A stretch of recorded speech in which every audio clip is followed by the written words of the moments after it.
بسم اللہ الرحمن الرحیم۔ انصار کی ایک لڑکی نے شادی کی، اس کے بعد وہ بیمار ہو گئی اور اس کے سر کے بال جڑ گئے۔ اس کے گھر والوں نے چاہا کہ اس کے بالوں میں منسوئی بال لگا دے، اسی لیے انہوں نے نبی کریم صلی اللہ علیہ وسلم سے اس کے متعلق پوچھا۔ ان حضرت صلی اللہ علیہ وسلم نے فرمایا کہ اللہ تعالیٰ نے منسوئی بال جوڑنے والی اور جڑوانے والی دونوں پر لعنت بھیجی ہے۔ شبہ کے ساتھ اس حدیث کو محمد بن اسحاق نے بھی ابان بن صالح سے، انہوں نے حسن بن مسلم سے، انہوں نے صفیہ سے، انہوں نے حضرت عائشہ رضی اللہ عنہا سے روایت کیا ہے۔ ایک خاتون نبی کریم صلی اللہ علیہ وسلم کی خدمت میں حاضر ہوئی اور کہا کہ میں نے اپنی لڑکی کی شادی کی ہے، اس کے بعد وہ بیمار ہو گئی اور اس کے سر کے بال جڑ گئے اور اس کا شوہر مجھ پر اس کے معاملے میں زور دیتا ہے کہ کیا میں اس کے سر میں منسوئی بال لگا دوں۔ اس پر ان حضرت صلی اللہ علیہ وسلم نے منسوئی بال جوڑنے والیوں اور جڑوانے والیوں کو برا کہا، ان پر لعنت بھیجی۔ حضرت معاویہ رضی اللہ عنہ آخری مرتبہ مدینہ منورہ تشریف لائے اور ہمیں خطبہ دیا۔ آپ نے بالوں کا ایک گچھا نکال کے کہا کہ یہ یہودیوں کے سوا اور کوئی نہیں کرتا تھا۔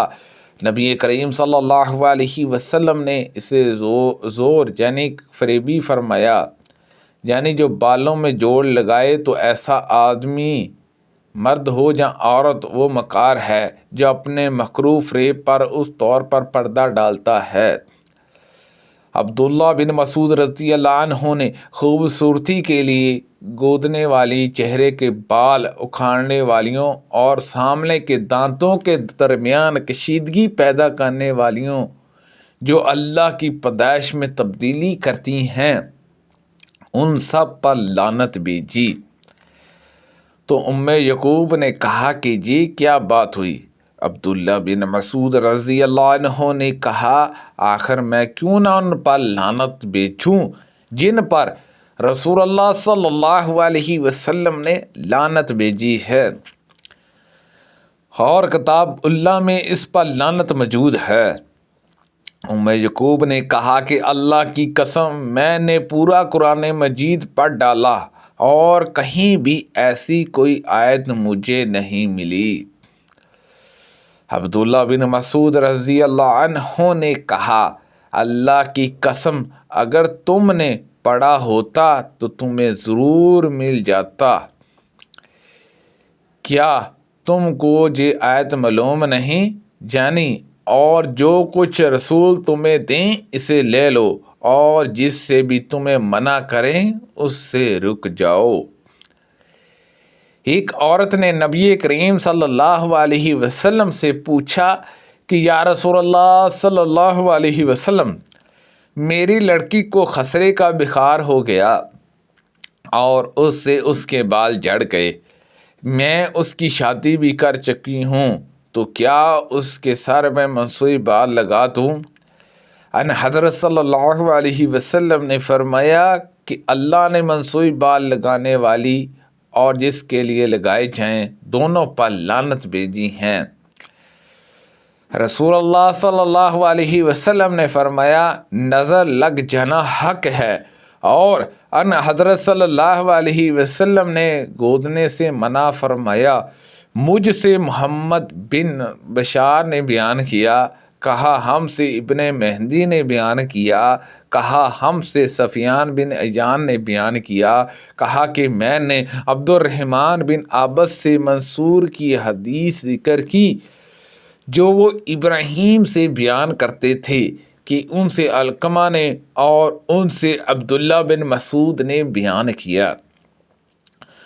تو عبد الرحمن نے کہا کہ میں نے بھی منصور کی حدیث کی طرح یعقوب سے سنا ہے، وہ عبداللہ بن مسعود رضی اللہ عنہما سے بیان کرتی تھی۔ نبی کریم صلی اللہ علیہ وسلم نے خون کی قیمت، کتے کی قیمت کھانے سے منع فرمایا اور سود لینے والے اور دینے والے، گودنے والے، گدوانے والی پر لعنت بھیجی ہے۔ نبی کریم صلی اللہ علیہ وسلم نے فرمایا رحمت کے فرشتے اس گھر میں داخل نہیں ہوتے جس میں کتا یا مورتیاں ہوں۔ اور لجاس بن سعد نے بیان کیا، ان سے یونس بن یزید نے، ان سے ابن شہاب نے کہا کہ مجھ کو عبید اللہ بن عبداللہ بن عتبہ نے خبر دی، انہوں نے ابن عباس رضی اللہ عنہما سے سنا، وہ کہتے تھے کہ میں نے ابو طلحہ رضی اللہ عنہ سے سنا، پھر انہوں نے نبی کریم صلی اللہ علیہ وسلم سے یہی حدیث نقل کی ہے۔ ہم مسروق بن اجدہ کے ساتھ جسار بن نمار کے گھر میں تھے۔ مسروق نے ان کے گھر کے صاحبان میں تصویریں دیکھی تو کہا کہ میں نے حضرت عبداللہ بن مسعود رضی اللہ عنہ سے سنا ہے، انہوں نے بیان کیا کہ میں نے نبی کریم صلی اللہ علیہ وسلم سے سنا، ان حضرت صلی اللہ علیہ وسلم نے فرمایا اللہ کے پاس قیامت کے دن تصویر بنانے والوں کو سخت سے سخت تر عذاب ہوگا۔ استغفر اللہ۔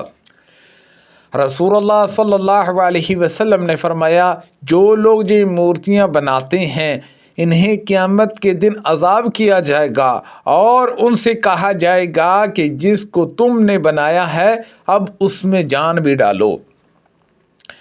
رسول اللہ صلی اللہ علیہ وسلم کو اپنے گھر میں جب بھی کوئی چیز ایسی ملتی جس پر صلیب کی مورت بنی ہو جیسے انصاری رکھتے ہیں تو اس کو توڑ ڈالتے۔ میں ابو ہریرہ رضی اللہ عنہ کے ساتھ مدینہ منورہ میں مروان بن حاکم کے گھر میں گیا تو انہوں نے چھت پر ایک مصور کو دیکھا جو تصویر بنا رہا تھا۔ انہوں نے کہا کہ میں نے رسول اللہ صلی اللہ علیہ وسلم سے سنا ہے، ان حضرت صلی اللہ علیہ وسلم نے فرمایا کہ اللہ تعالیٰ ارشاد فرماتا ہے اس شخص سے بڑھ کر ظالم کون ہوگا جو میری مخلوق کی طرح پیدا کرنے چلا ہے۔ اگر اسے یہی گھمنڈ ہے تو اسے چاہیے کہ ایک دانہ پیدا کرے، ایک چونٹی پیدا کرے۔ پھر انہوں نے پانی کا ایک تشت منگوایا اور اپنے ہاتھ اس میں دھوئے۔ جب بغل دھونے لگے تو میں نے عرض کیا ابو ہریرہ کیا بغل تک دھونے کے بارے میں تم نے رسول اللہ صلی اللہ علیہ وسلم سے کچھ سنا ہے؟ انہوں نے کہا میں نے جہاں تک زیور پہنا جا سکتا ہے وہاں تک دھویا ہے۔ میں نے اپنے والد قاسم بن ابی بکر سے سنا، انہوں نے بیان کیا میں نے حضرت عائشہ رضی اللہ عنہا سے سنا کہ رسول کریم صلی اللہ علیہ وسلم سفر غزوہ تبوک سے تشریف لائے تو میں نے اپنے گھر کے صاحبان پر ایک پردہ لٹکا دیا تھا، اس پر تصویر تھی۔ جب آپ نے دیکھا تو اسے کھینچ کر پھینک دیا اور فرمایا کہ قیامت کے دن سب سے سخت عذاب میں وہ لوگ گرفتار ہوں گے جو اللہ کی مخلوق کی طرح خود بھی بناتے ہیں۔ حضرت عائشہ رضی اللہ عنہا نے بیان کیا کہ پھر میں نے پھاڑ کر اس پردے کی ایک یا دو تو شک بنا لیں۔ رسول کریم صلی اللہ علیہ وسلم سفر سے آئے اور میں نے پردہ لٹکا رکھا تھا جس میں تصویریں تھیں۔ ان حضرت صلی اللہ علیہ وسلم نے مجھے اس کے تال لینے کا حکم دیا تو میں نے اسے تال لیا اور میں اور نبی کریم صلی اللہ علیہ وسلم ایک ہی برتن میں غسل جنابت کیا کرتے تھے۔ سبحان اللہ عز و جل۔ اللہ پاک سے دعا ہے کہ اللہ پاک ان حدیثوں پر عمل کرنے کی توفیق عطا فرمائے۔ کو پڑھنے میں غلطی کوتاہی ہو گئی ہو تو اللہ پاک معاف فرمائے۔ اللہ پاک ہم سب کو صحت و تندرستی عطا فرمائے۔ صدقہ جاریہ سے زیادہ لوگوں تک شیئر کیجیے۔ آمین بجاہ النبی الامین صلی اللہ علیہ وسلم۔